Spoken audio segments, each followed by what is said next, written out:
Lyca production Subaskaran தயாரிப்பில் ஷங்கர் கமல்ஹாசன் கூட்டணியில் Indian 2 வரும் ஜூலை 12 முதல் உலகமெங்கும் திரையரங்கில். Hola! Your dream vacation to Sri Lanka starts from rupees 24,999 only with GT Holidays, South India's #1 travel brand. தங்களானோட trailer பார்த்தீங்க, எப்படி இருந்துச்சு? நல்லா பயங்கரமாக இருக்குது ட்ரெய்லரு. நேஷ்னல் அவார்டு கன்ஃபார்ம் தான் இதுக்கு. எதனால் அப்படி சொல்கிறீங்க? விக்ரம் வந்து பயங்கரமாக நடிச்சிருக்காரு. ஒரு என்ன சொல்கிறது, ஒரு ஒடுக்கப்பட்ட மக்கள், ரொம்ப என்ன சொல்கிறது, ஒரு நாடோடிகள் சொல்லுவாங்க தெரியுங்களா, காட்டில் எப்படி வாழ்வாங்க ஆதிவாசிகள்ன்ட்டு பிரமிப்பாக காமிச்சிருக்காரு. நம்ம பா ரஞ்சித் அவருக்கும் விக்ரம் சார் அவங்கள காம்போ எந்த மாதிரி இருக்குன்னு நினைக்கிறீங்க? விக்ரம் சார் நல்லா போட்டு உரிச்சிருக்காரு போல். அடுத்த படம் விக்ரம் சார் பாரஞ்சித்தினாலே ஓகே சொல்கிறார் போல். ஏன்னா ஒரு சீனும் பார்த்தீங்கன்னா கண்ணு முன்னாடி நிற்க வச்சுருக்காரு. ஒரு ட்ரைலர்லேயும் ஒரு சீனும். படம் நாங்களே எப்போ வரும்னு எதிர்பார்த்து தான் இருக்கோம். ஏன்னா விக்ரம் நடிக்க எல்லா படமே ஹிட்டு தான். ஐ எடுத்துங்க, அண்ணின் எடுத்துங்க, சேது எடுத்துங்க, காசி படம் எடுத்துங்க, எல்லாத்துலேயுமே ஒரு தோற்றமாக இருக்கும். இந்த தங்கலான் வந்து கண்டிப்பாக நேஷ்னல் அவார்டு கன்ஃபார்ம் அது கொடுத்தாகணும். எந்த அளவுக்கு ஒரு மெனக்கிட்டு இருக்காரு? ஏன்னா அந்த நீங்கள் பார்த்துருப்பீங்க விஷுவல்ஸ்லாம் எந்த அளவுக்கு இருந்துச்சு? இல்லை இந்த தங்கலான் ஷூட்டிங் நடக்கும்போது கூட அவருக்கு ஒரு இன்சிடென்ட், ஒரு ஆக்சிடென்ட் நடந்திருக்கும். அது கூட நம்ம பார்த்தேன். அதான் சொல்கிறேனே, ஒரு இந்த மாதிரி ஒரு ஆள் நடிக்க முடியுமா, அந்த அளவுக்கு இருக்கும் இந்த விக்ரமோட எஃபெக்ட். அதேமாதிரி பாரஞ்சித் வந்து ஜாதியை வச்சு எடுக்கிறாங்க, அதெல்லாம் இருக்குல்ல, அதெல்லாம் உடைச்சி இந்த படம் வந்து அதுக்கு ஒரு அடியாக கொடுக்கும்.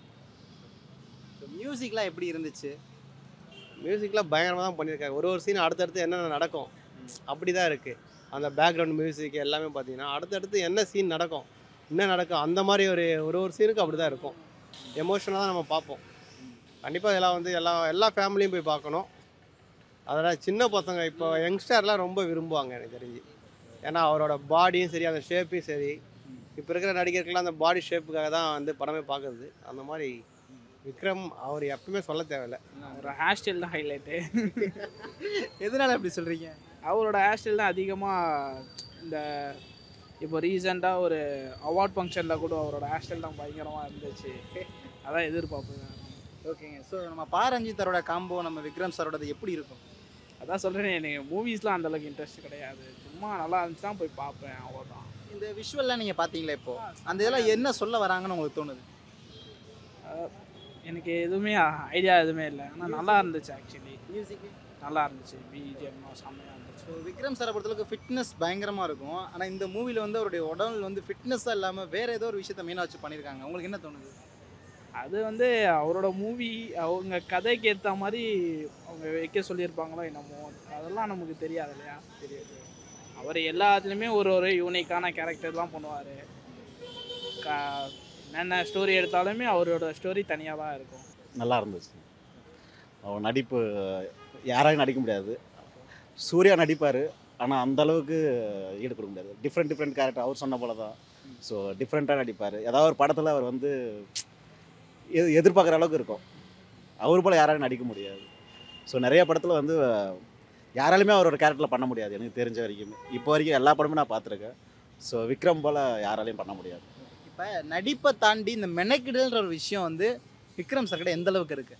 நல்லாவே பண்ணுறாரு. அது ஆக்சுவலி அதுபோல் யாராலுமே பண்ண முடியாது. அதாவது நடிக்கணும், சில பேர்லாம் வந்து நடிப்பாங்க, இப்போது நடிக்கலாம் அவ்வளோதான், கோட் ஷூட் மாட்டிக்கிட்டு அது போலான்ற ஸ்டைலாக பண்ணலாம் அப்படின்னு. இந்த கேரக்டர்லாம் பாரு பயங்கரமாக இருக்குது ஆக்சுவலி. அதாவது அந்த ஆதிவாசிகள் இருப்பாங்கல்ல, அதுபோல் வந்து ரியலாகவே இருக்குது. ஆதிவாசி கூட அப்படி இருக்க மாட்டாங்க மேபி. அவர் வந்து ரியலாகவே காமிச்சிருக்காரு எப்படி இருப்பாங்க அப்படின்ற போல். ஸோ அந்த என்ன சொல்கிறது, அந்த அசிங்கம் அதெல்லாம் எதுவுமே கிடையாது. நடிக்கணும், மக்களுக்காக நடிக்கணும், அவ்வளோதான். ஸோ நல்லா பண்ணியிருக்காரு இந்த படத்தில். ஸோ வெயிட் பண்ணிகிட்ருக்கேன் உண்மையாகவே. ஃபஸ்ட் நாள் வந்தால் ஃபஸ்ட் ஷோ பார்த்துருவேன். நான் கண்டிப்பாகவே பார்ப்பேன். நான் நம்ம பா ரஞ்சித் அவருடைய அந்த காம்போ, விக்ரம் சாரோட அந்த காம்போ எப்படி இருக்குது? நல்லா இருக்குது சார், நல்லா இருக்குது, உண்மையாக நல்லா இருக்குது. படம் எந்த மாதிரி வரும், எந்த அளவுக்கு ஹிட் அடிக்கும்? இது நம்ம விக்ரம் சாருக்கு ஒரு பெரிய ஹிட்டை கொடுக்குமா அந்த படம்? கண்டிப்பாக சார். இந்த நடிப்புக்கே கொடுக்கணும் சார். அவார்டு கண்டிப்பாக இருக்குது சார். அவர் அவார்டுக்காகலாம் நடிக்கணும், அவ்வளோதான். அவார்டுன்னு எதிர்பார்த்தலாம் கண்டிப்பாக நடிக்கவே மாட்டார் எனக்கு தெரிஞ்சு. ஸோ ரொம்ப நாளைக்கு அப்புறம் ரிலீஸ் ஆகுது, கண்டிப்பாக வந்துட்டு இட்டு கொடுப்பாரு. அவார்டு பார்த்துலாம் அவர் கிடைக்கும், அவர் அதை வச்சு நடிக்கலை. ஸோ மக்களுக்காக பற்றி சொல்லணும்னா நிறைய சொல்லிகிட்டே போகலாம். ஆனால் அவர் கொடுத்த அந்த கேரக்டர் கரெக்டாக பண்ணுவார். ஆனால் யாருக்கும் இப்போ வர்றவங்ககிட்ட அந்த கேரக்டர் தான் அதை பண்ண மாட்டாங்க. ஆனால் இவர் ஒவ்வொரு கேரக்டரும் இந்த சேதுலேருந்து சரி, அதுக்கப்புறம் ஐ படத்துலேருந்து சரி, எல்லாம் அவர் கொடுத்த கேரக்டர் அப்படியே கரெக்டாக ஃபிக்ஸ் ஆகிடும். அதுபோல் இப்போ எடுத்து அந்த தங்கலான் எப்போ வரும்னு நினச்சிட்டு நான் ஏங்கிட்டு இருக்கோம். ஏன்னா அதை பார்க்கணும்னு சொல்லிட்டு, ஏன்னா போஸ்டர் பார்க்கும்போது வேறு லெவலில் இருந்தது. இப்போ ட்ரையலில் விட்டுருக்கேன், நான் இப்போ தான் நான் பார்த்தேன். ஆனால் இப்போ நீங்கள் காட்டும்போது தான் நான் பார்த்தேன். அதான் இப்போ பார்த்தனால எனக்கு இது பார்க்கும்போது மற்ற படத்தை இது வேற மாதிரி அடித்து தூக்கிடும்.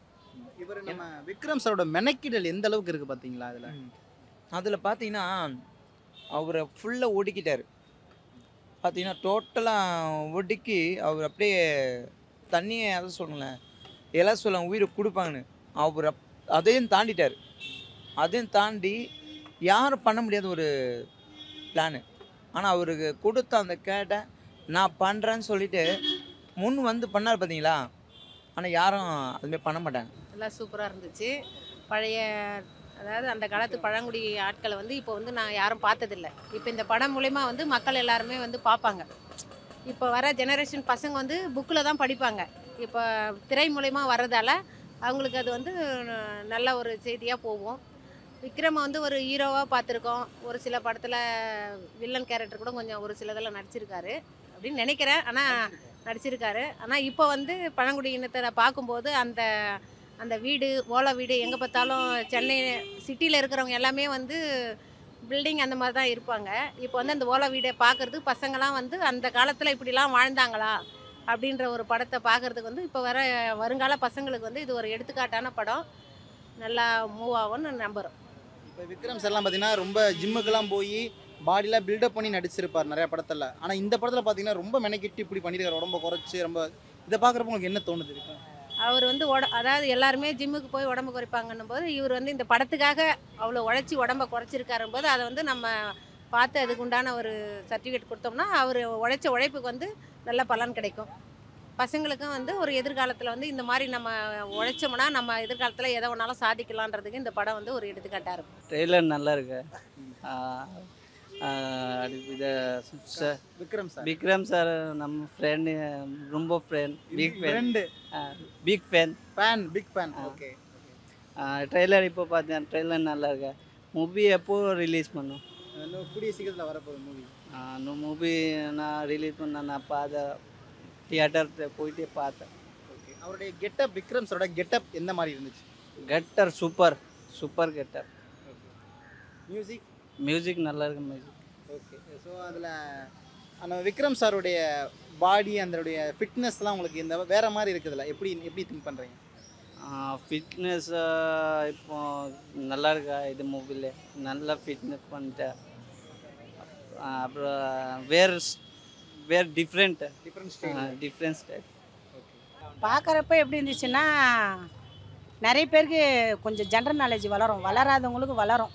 எப்படின்னா நம்ம இப்போ எப்படி இருக்கோம், அந்த காலத்தில் எப்படி இருந்திருக்காங்க, இப்போ நம்ம எப்படி இருக்கோம், எதை நாட்டில் அழிச்சிட்டு இருக்கிறோம். இப்போ வந்து நல்ல இயற்கை சூழ்நிலை வாழறதுக்கு வாய்ப்பு, அது நல்ல செயல். அது எனக்கு ரொம்ப பிடிச்சிருக்கு. இப்போ நம்ம விக்ரம் சாரோட கெட்டப் பார்த்தீங்கன்னா டோட்டலாக வேறு லெவலில் இருக்குது, வேறு மாதிரியான இருக்கிற ஹேர் ஸ்டைல்லாம். இதெல்லாம் பார்க்கும்போது உங்களுக்கு என்ன தோணுது? இயற்கையாக நடிச்சுக்கிறாரு. இயற்கையாக நடிச்சும் போது அது வந்து நிறைய பேருக்கு யூஸ்ஃபுல்லாகும். இந்த படம் பார்க்குறவங்க அத்தனை பேரும் இந்த படத்தினுடைய இது வந்து யோசித்து பார்க்கணும். அந்த காலத்தில் எப்படி இருந்துருக்காங்க, இயற்கையான சூழ்நிலை இப்படி இருந்தெல்லாம் இருந்துக்கிறாங்க அப்படின்னு. இப்போ வந்து நம்ம ஸ்டைலாக இது போய் ஜிம்முக்கு போய் பாடியெலாம் இது பண்ணி இருக்கிறதெல்லாம் இயற்கை கிடையாது சார். இப்போ நிறைய வந்து இயற்கையை நிறைய அழிச்சுன்னு வராங்க. இந்த படம் மூலிமா இயற்கை நிறைய செயல்படும். அது எனக்கு பிடிச்சிருக்கு. இந்த படம் பார்க்குறவங்க மட்டும் கொஞ்சம் அறிவுதினமாக யோசித்து நாட்டில் எப்படி இருக்கணும், இயற்கை எதுக்கு அழிக்கக்கூடாது, இயற்கையை நல்லா செயல்படுத்தணும். ஒரு மனிதனை மனுஷனாக மதித்து வாழ கற்றுக்கணும். அது இந்த படம் நல்லா எடுத்துக்காட்டு. படம் பார்த்ததுக்கு அவருக்கு ஏதாவது ஆஸ்கார் அவார்டு இந்த படத்துக்கு கிடைக்குமா, கதைக்கு கிடைக்குமா, இல்லை நம்ம விக்ரம் சாருக்கு கிடைக்குமா? நடிப்புன்னு பார்த்தீங்கன்னா விக்ரம் சார் கதை பார்த்தோம் தெரியும், அதுக்கப்புறம் நம்ம கதை குறித்து சொல்லலாம். ஆனால் இப்போ பார்த்தீங்கன்னா இந்த கெட்டப்பு அவர் வந்து பார்க்குறது விக்ரம் தெரியாத அளவுக்கு, ஆனால் பிக்சர்ஸில் பார்க்கும்போது நல்ல வேறு லெவலில் இருக்கார். ஆனால் அவருக்கு வச்சு சொல்ல நிறைய ஏகப்பட்டிருக்கு. ஆனால் அவார்டு கண்டிப்பாக இது வாங்கும், கண்டிப்பாக கண்டிப்பாக வாங்கும். நம்ம பா ரஞ்சித் ப்ளஸ் நம்ம விக்ரம் சாரோட அந்த காம்போ எந்த மாதிரி இருக்கும்? இது ரஞ்சித்தை நான் 2 மீட் பண்ணியிருக்கேன். நாங்கள் அந்த ஷூட் ஸ்பாட்டில் பார்த்துருக்கோம். ஆனால் அந்த நேரத்தில் அவர் பார்த்தோன்னா அவர் எடுக்குதா ஒரு வித்தியாசமாக இருக்கும், டிஃப்ரெண்ட்டாக இருக்கும். அந்த எப்படி சொல்கிறது, ஜாதி என்ற வெறி இல்லாமல் எந்த இதுவும் இல்லாமல் அவர் எடுக்கிறதெல்லாம் வந்து ஜாதி இல்லை. ஆனால் எடுக்க போகிற அந்த படத்தெல்லாம் பார்த்தீங்கன்னா மெயின் காரணம் எல்லோரும் மனுஷன், எல்லாம் ஒற்றுமையாக இருக்கணும். இதுதான், நான் பெரியவன் நீ பெரியவன் அப்படின்லாம் அந்த சார் எடுக்கலை. ஆனால் இவர் இந்த படத்தை யார் டைரக்ட் பண்ணுறாங்க அப்படின்னு பார்க்கும்போது ரஞ்சித்துன்னு சொல்லி பார்த்தோன்னே எனக்கு அப்போ இவர் கண்டிப்பாக நல்லா தான் எடுப்பார்னு. அதுக்கப்புறம் நான் போஸ்டரில் பார்த்தேன். போஸ்டர் வந்து யூடியூப்பில் போட்டு பார்க்கும்போது அந்த கூகுளில் பார்க்கும்போது போஸ்டர் நல்லா இருந்து. அப்போ ட்ரெய்லர் எப்படி இருக்கும் பார்க்காம இப்போ பார்த்தோன்னே ட்ரெய்லர் வேறு மாதிரி இருக்குது. ஆனால் நிச்சயமாக ஒரு ஆஸ்கர் அவார்டு 2 பேருமே, விக்ரம் சாரும் சரி ரஞ்சித்தும் சார், கண்டிப்பாக இந்த படத்துக்கான ஒரு வெற்றி அவர் பார்ப்பார் கண்டிப்பாக. தேங்க்யூ, நன்றி. சூப்பராக